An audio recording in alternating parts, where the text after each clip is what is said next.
Ақ немесе сұр түс емес, анда ала түс, басында бар. Ақ жерде бар.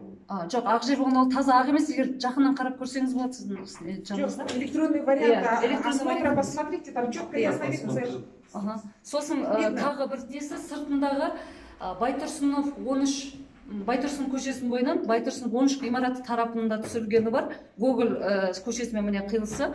Одан Шарипов көшесіне қарай жүргенде Гоголя 120, сызықша 20, Досмұхаметов 20 көшенің қиылысында түсірілген жаңағы тұрғы күлгін түсті суреттер сол жерде көрсетілген. Міне мына жерлер. Сосын бұл Г образда.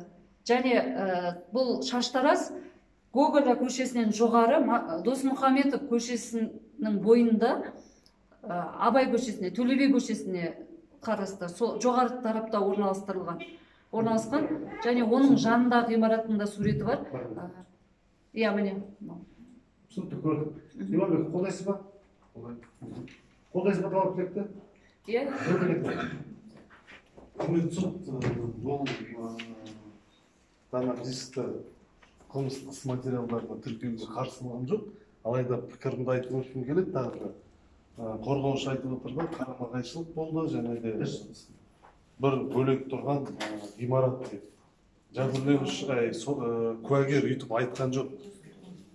Бір қабатты бөлек тұрған үй деп айтылған жоқ. Ол құрметті сот жазылды ғой енді. Электронды хаттамаға жазылды. Оны қарап көрсе болады.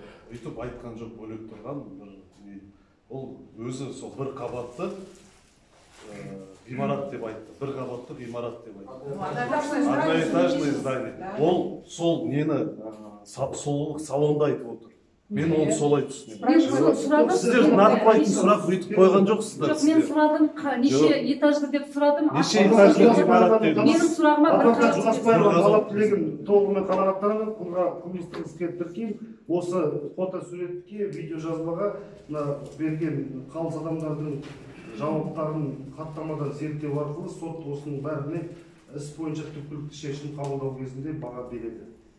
Басқа талап тілектеріңіз бар ма?